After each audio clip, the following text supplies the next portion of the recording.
Hi, my name is Orlando Lopez, and I am from FoodShare Toronto as an urban agricultural manager. I am from Nicaragua originally. I moved to Canada in 2011. Yeah, and right now we are at Eastdale Colleges Institute in our rooftop gardens.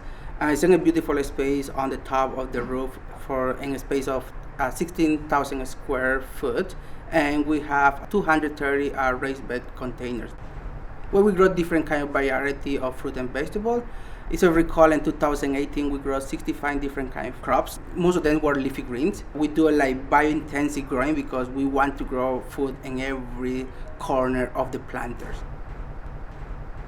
I remember when I moved to here, Toronto is in a big city, and I said, wow, it's like a lot of tower building and concrete spaces, but at the same time have the beauty to have a lot of green spaces and a lot of initiative where people can get together as a community and grow food together, share their own experience, and have very good memory.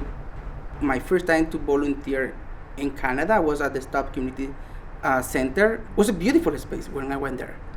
Beautiful farmer market, and then somebody told me it's a greenhouse there, you should go and checking in. The city of Toronto have a lot of initiative like Evergreen, where we're talking Black Creek Community Farms, and the beauty about FoodShare and where we are like citywide organizations, so we're working with any direction in the city of Toronto, so that is very unique for an organization, so where we can collaborate and partnership with all of them. I started to volunteer at FoodShare in 2013, and then I had the opportunity to apply for in a position as a community compost facilitator. Right now I am as an urban agricultural manager. I remember in that moment I was teaching a lot of community garden how they can start their own compost systems. We're making like 20 tons of compost to provide to community gardens every single year. Because when you're talking about compost, people are afraid about compost. The first thing coming in your mind, it is two. One is smell, and the second one, it is like the four leg with very nice hair is like rodents. That is the two people were afraid, but it's part of the nature, you know. That inspired me to do more stuff and support community gardening in Toronto. FoodShare Toronto was founded in 1985 for the crisis in the 1980 about hunger. In that moment, the mayor of Toronto proclaimed to start a new organization, and then they put the name FoodShare Toronto. So that's how FoodShare we start. So and then we start in 1995 in a program about community gardens with African food baskets.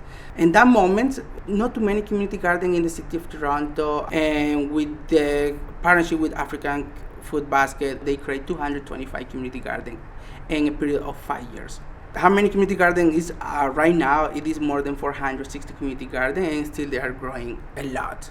Every single day in my work, that is my work day, I receive at least an email from a new resident asking me for any support in their own community space. And that is beautiful because as an organization, I need to find the way to support them. And right now, we create the Good Food Box program. That is a program to provide access to healthy food. Is in a model where we provide between 15 to 18 fruit and vegetables for a low cost. And our first philosophy is about affordability for the people, and the second one is cultural appropriate food for them. Sometimes people have the choices, buy the food or pay the rent or pay the transportation. So we need to thinking about our program to provide access to food to people. And then we create a program called a Student Nutrition Program. The Student Nutrition Program is to provide resources to schools where they can provide healthy snacks to their students, and not only getting like too much sugar levels in their own diet. You know, they can diversify their own diet, and it's very important. Sometimes it's like in a kid when they getting a bunch of kale in their hands and they put it in their mouth, it's like a surprise for them how is the taste of that kale, and then they can make their own distinction about what is healthy by their own choice. I support around 20 other schools where I come in to facilitate trainings or installation of new in-school gardens or building raised beds or building compost systems. We work in 4 elements. One is like trainings, demonstrate, animate, and advocate for all these projects. in a program called Tower Gardens. The beauty about that system is like you can grow food all year round indoor. And Burlington Colleges we have in a tower farm, the same here at Eastdale in a tower farms. So those two tower farms school, they grow the salad for provide to the students every single day. It's open space, is free, they can be involved and they can eat their own grits in their own school. We don't have access to a greenhouse, so we have a lot of grow lights. We have around 8. So all these seedlings are started for students, and they are involved to preparing the tray, mixing the soil, and adding the seeds and watering 3 times in a week. We're having a seed to market class in the school, and that is something where they learn about business, they learn about math, they learn about science, nature, and biology. So we try to connect it with any curriculum happening in the school. So the student coming and they do the dimension and they determine how many lettuce they can add it in that raised bed. So when we're walking outside, you will see several cold frames with a lot of lettuce inside there. So we call that a mini greenhouse. We are going to sell the food locally here in the school. We sell like 65 to 70% of the food to make and generate a little bit the money to having a cash flow to hire more students or buy more seeds or soil or seedling or implement for the farms.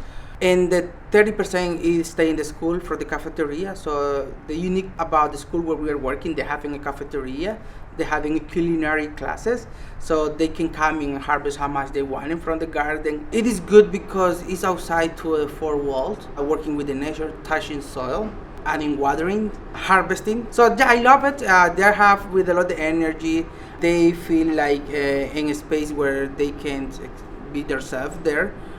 That's the thing where I love on my work. When I wake and I check a lot of the emails about new initiative and new project happenings and getting excited about those new ideas. To be here in a green space every single time. Don't worry, outside is like minus 20 degrees Celsius. I will find all the time a green spot where I can see all the green plants growing there. So that is beautiful for me.